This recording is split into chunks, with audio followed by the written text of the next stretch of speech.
no se asusten ustedes, no soy Francis, ni está aquí Ana, no le ha pasado nada. Y es que, bueno, como ya le ha dicho Francis hace un ratito y como ya recordábamos ayer, dedicamos una sección para hablar de la patrona de Melilla, de la Virgen de la Victoria, que por eso se celebran estas fiestas. Y hoy yo tengo el placer y la dicha de estar acompañado además por una persona que no conocía, prácticamente no hemos conocido hace 10 minutos físicamente, que es Jorge Vera Sosa, es doctor en Historia del Arte, y ustedes dirán, pero bueno, este hombre me suena de otras cuestiones que nada tienen que ver con lo que venimos a hablar hoy aquí. Efectivamente. Y yo no sé si me va a dar tiempo a que les explique cómo surge esta coincidencia, y es que mientras yo trabajo en una investigación por un lado, paralelamente él hace otra muy similar, cruzamos información y acabamos llamándonos por teléfono.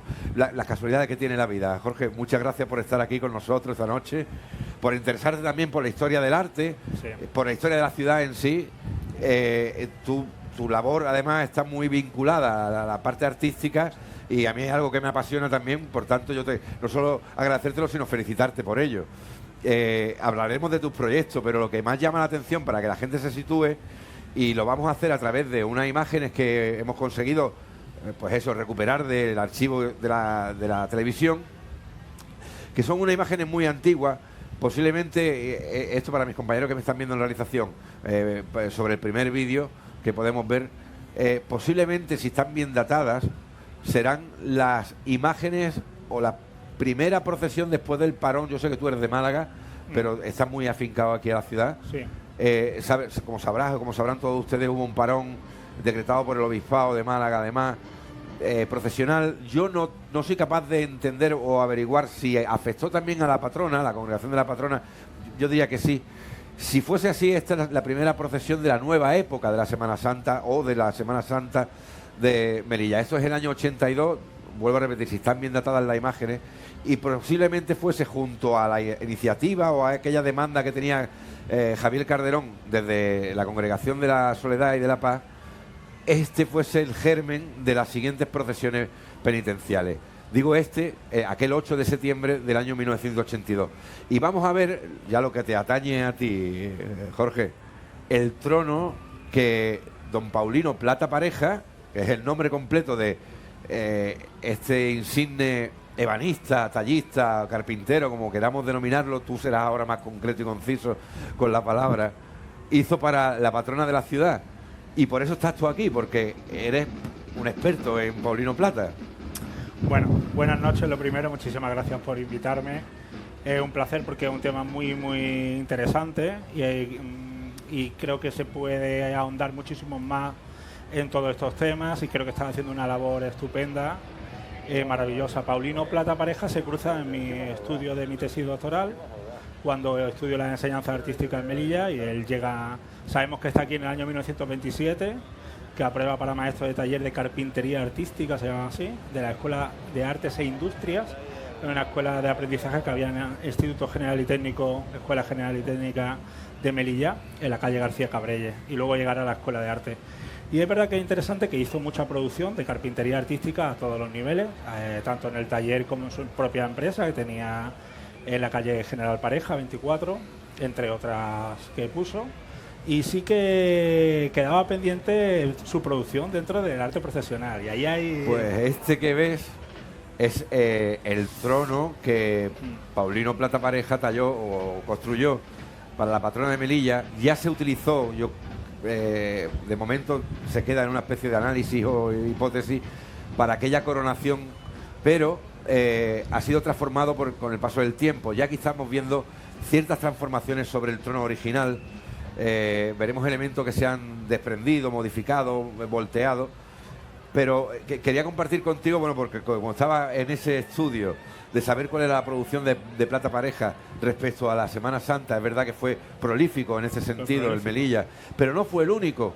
Y hasta que me topo y tengo que decirlo además públicamente, me topo con documentación precisamente de un señor que aparece ahí con barba, que es de José Luis Blasco, bueno, y de también un montón de historiadores de Melilla, Isabel Migallón, Antonio Bravo, Nieto, Jesús Cazorla, Juan Díez, un montón de documentación en la que se basan pues todos los estudios estos y todos los trabajos de investigación para dotar de una información veraz todo esto que comentamos. Decía que no fue el único, porque aparecen otros nombres que no han sonado tanto en el ambiente cofrade, porque se miró mucho a Plata por ser quizá uno de los más prolíficos, porque también tuvo un puesto significativo en la Escuela de Arte y Oficio, ¿verdad? Sí, y antes, porque él llegó a ser director accidental en el año 50 de la Escuela de Arte y Oficio, pero es que él, cuando está en el Instituto General y Técnico, ¿no?, en Carpintería Artística, la escuela se presentó en los 3 años sucesivos que hubo a la exposición hispano-marroquí, claro, que se hicieron el año 29, 30 y 31. Y en las 3 obtuvo premios, una medalla de plata, es decir, tuvo un reconocimiento social al nivel, en la época del protectorado, y se hablaba de él también en Marruecos, y era bastante conocido. Luego ya en los años 50 termina siendo director accidental, digo, pero va a tener una producción muy importante. Lo conocía mucha gente en Melilla porque hacía muebles para casa, de estilo renacentista, de estilo de la transición del gótico al renacimiento, que en España era estilo Reyes Católicos, arcones, vargueños, tal, y antiguamente los carpinteros sí que hacían la carpintería entera de una casa, y una cosa llevaría a la otra, y me imagino que entraría en las cofradías. Me encantaría que te atrevieses a... Bueno, seguro que igual lo sabes, pero que se me viene una pregunta a la cabeza. ¿El origen de la materia prima que utilizaba Paulino Plata Pareja, lo conoces? ¿El origen de la materia prima? De la madera. De la madera, no. Yo, mira, y te lanzo un órdago, ¿ves? Venga. Aquí durante una época, sobre todo en este renacimiento de las cofradías, y está datado, se han utilizado madera de nador. Tenemos muy cerca a Marruecos. Por tanto, y yo cuando hablo de Semana Santa o estas cuestiones, a mí me gusta poner en valor también las peculiaridades que tiene todo esto para que la gente, los ciudadanos, seamos conscientes de el gran patrimonio que hemos heredado, que debemos mantener, cuidar, pero sobre todo poner sobre la mesa para que seamos conscientes de qué es lo que tenemos. Y es que posiblemente seamos la única ciudad del mundo, con Semana Santa, en la que hayamos tenido tronos hechos en Nador, en Marruecos, en un país extranjero además. Es cierto que la madera de Marruecos siempre es más barata. Antes había mucha más facilidad de tránsito fronterizo y poder traer mercancías. Bueno, en el protectorado... Claro, por tanto, a mí no sería de extrañar que la materia prima que se utilizase para aquellos tronos o para todo el resto de muebles fuese también importada de Nador. Mira, cuando se creó Nador y se desarrolla ya la ciudad a partir del 21, porque se llega allí antes, pero cuando se hace ya todo el ensanche, en los años 20... las cuadrillas son con materia prima de la zona, de aquí, de Melilla y de allí. Yo tengo sospecha incluso de que muchos que se formaran en la Escuela de Arte y Oficio, en el desarrollo de esa infraestructura, de esas nuevas ciudades, de esos nuevos enclaves que debía tener el protectorado español para tener un control, digamos, de esa doble administración que realmente se le interpuso a la marroquí, debía tener cierto control pues para poder viajar, transportar material y situarse con una infraestructura de educación, de colegio, de tal. Yo esa materia prima sospecho que también sería todo de Marruecos. Entonces, indistintamente, por facilidad, por cercanía, seguramente. Pues fíjense, otra cosa que descubrimos casi prácticamente en directo.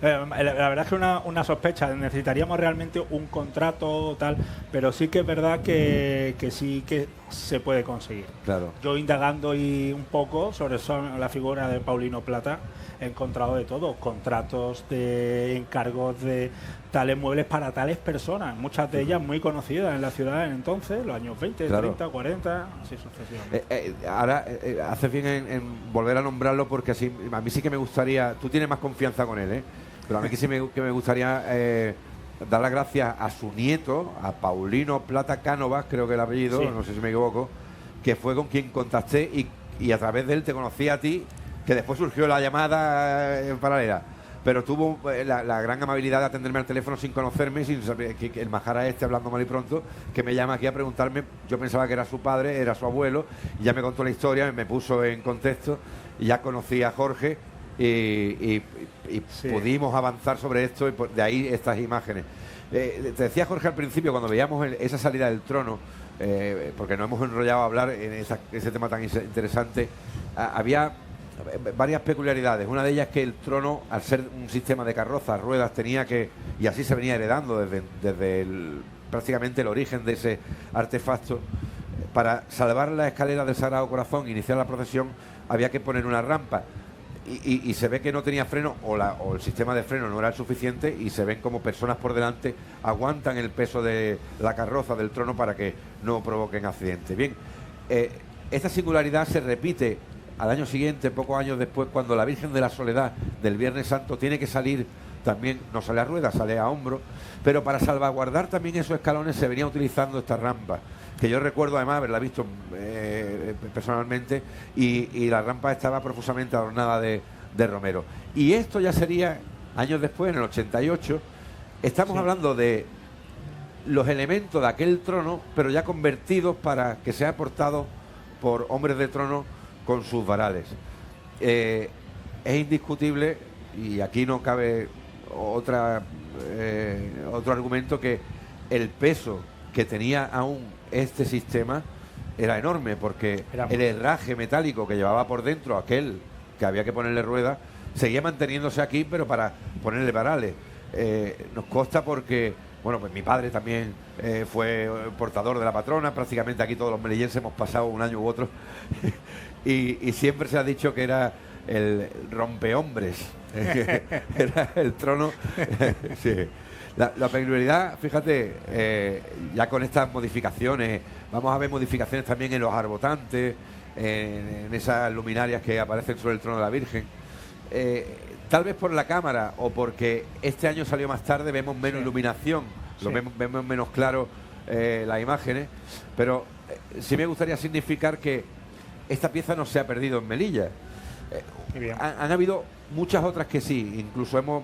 es verdad que desde Melilla Cofrade hemos hecho una labor ardua en encontrar, y no hemos sido los primeros, pero sí hemos informado con toda, bueno, hemos puesto sobre la mesa toda la información que tenemos. En Almería aparecen los tronos de la Hermandad del Real desaparecida, y posiblemente se daría hasta por desaparecido esta pieza, que yo creo que debería guardarse como como obra de arte insignia, además de uno de los prohombres de la Semana Santa y de Melilla, pero es que curiosamente lo utilizó la Cofradía del Nazareno, y la propia congregación de la patrona lo vende por una peseta a la congregación, bueno, a la cofradía castrense, y es ahora la castrense quien intenta recuperarlo, restaurarlo para poder hacer uso de él. Si Melilla tuviese un lugar en condiciones para poder exponer esto, sería monumental. Bueno, el trabajo que tú has ido haciendo y consiguiendo, ya sea por revisión bibliográfica y con las fuentes documentales tuyas propias conseguidas, es espectacular. Yo he podido ver parte de ese trabajo, que es estupendo, que además pues espero que esté en ese libro que va a salir sobre las enseñanzas artísticas en Melilla, que es una obra que saldrá para abril de 2025, donde se va a recoger muchas de estas cosas, personajes como Paulino Plata y otros tantos, que son desconocidos para la ciudadanía melillense, y hasta que al final no haya una publicación que luego necesita años de consolidación, que la gente vaya reconociendo que desde el ámbito público se dé el lugar que le corresponde a esas personas, y entonces cuando se podrá valorar de verdad todo ese material que deberá terminar en un museo y reconocido por toda la sociedad melillense, que es como se suele hacer estas cosas. Si no se investiga, si no se estudia nuestro patrimonio, no se puede proteger. Y si no se puede proteger, fíjate, ¿no? Si ya me contabas tú, por ejemplo, lo que pasó con el de Salto Sepulcro, y es una pieza perdida de este magnífico ebanista, pero bueno, en fin. Aquello sí que fue un accidente, porque recuerden ustedes que el catafalco el trono donde va el catafalco del Santo Sepulcro del Viernes Santo de la Cofradía del Nazareno se quemó en el desgraciado, desafortunado incendio de Isla Talleres. Quedan todavía algunas piezas danzando por la ciudad, y permítanme la expresión, es verdad que con ciertas modificaciones, quizás adaptaciones. Hablábamos antes de la madera, posiblemente, claro, este trono pesaría muchísimo. Estamos hablando de, como va portado, es un sistema de carroza ruedas, allí no había miramiento para aliviar la madera, y la madera siempre va a ser más pesada que el metal, bueno, o al menos lo que se está haciendo ahora, ¿no? Con el rechapado en metal o el repujado, y sin lugar a dudas el trono original, tal como lo concibió Polonio Plata Pareja, que pudiste ver fotografías. Espectacular, claro, espectacular. Es verdad que ha Y perdido se algunos reconoce elementos. en los vídeos del 82, Exacto. muy bien, el 88 creo que es muy oscuro, pero se ve la Se estructura. reconoce perfectamente, se reconoce. con pérdidas de algunos elementos que Sí, eran se han escudos y transformado. demás, pero es cierto que, como tú decías, ¿no? Si no se investiga, si esto no se pone sobre la mesa, si no se dé cuenta, al final parece que no se le da valor. Y estamos hablando de una persona que, como bien has dicho al principio y lo reflejarás en tu trabajo, que verá la luz, como decías en el 25, fue una persona muy prolífica en el aspecto histórico, patrimonial, además en la ciudad, no solo con tronos, porque creo que te comenté también que está documentado en el libro de actas de la medalla, de la Asociación Medalla Milagrosa, que amplió el altar de la Virgen de la Medalla Milagrosa en Batería J. Pues una vez que me comentaste aquello, que me pareció muy interesante, viendo las imágenes, que mira que lo he visto a veces allí, pero bueno, ahora ya, como no he tenido oportunidad de volver a verlo, y lo he visto sobre la imagen, parece que se puede ver en qué partes son las de la ampliación, porque vemos un retablo más pequeñillo. Exacto. Y yo creo que habilita con 2 volutas. Correcto, para la posición de 2 imágenes nuevas. Que además sigue una estética muy similar entre sí, y no tanto con la parte central del retablo. Y tiene mucha pinta, porque a Paulino de Plata le gustaba mucho hacer ese eclecticismo en los trabajos. Tenía como un leve arco casi apuntado, semi-ojival, un poco árabe, con herradura apuntado, ligeramente apuntado, con el uso de la marquetería o del... Es verdad que bueno, estamos hablando, ya porque nos metemos aquí y no tenemos máquinas de esto, pero a lo que hace referencia, es verdad que mantiene todavía elementos muy geométricos, arabescos, también en y a él le gustaba ese... Sí. También puede ser incluso herencia o influencia de la propia tierra. Claro. Eso él lo conoció en los años 20 ya en el taller del centro anterior, y como no han dejado de participar, ¿no?, en estas ferias hispano-marroquíes, pues que participó en todas las que se hizo y en todas consiguió cosas, y era un hombre de mucho prestigio. Socialmente lo era. Su hijo también hizo muchos trabajos. Y nada, y gracias a encontrarnos a Paulino Plata Cánova, yo creo que primero tú y luego nosotros nos cruzamos todos. Claro. Un día me dice Paulino, oye, he hablado con un hombre de Melilla que me dice esto. Y digo, ¿y cómo puedes saber eso? ¿Quién es? Yo quiero conocer, ¿no? Y menos mal, ahora nos hemos conocido personalmente, la verdad es que... Pues para mí ha sido un placer.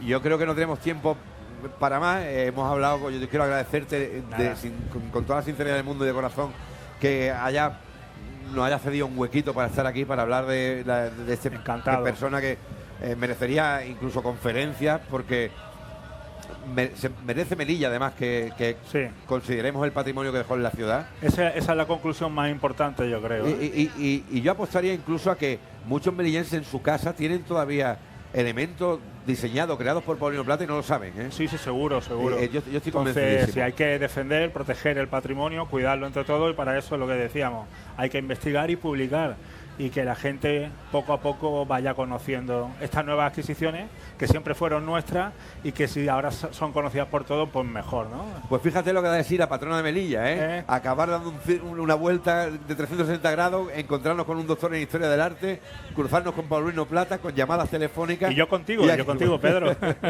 Ha sido un placer, de verdad, Jorge, muchísimas gracias. A vosotros, de verdad. Yo te animo a que sigas viendo cuando puedas, todos estos huequitos que dedicamos a la patrona, porque vamos a descubrir muchas cosas nuevas y tenemos muchas sorpresas.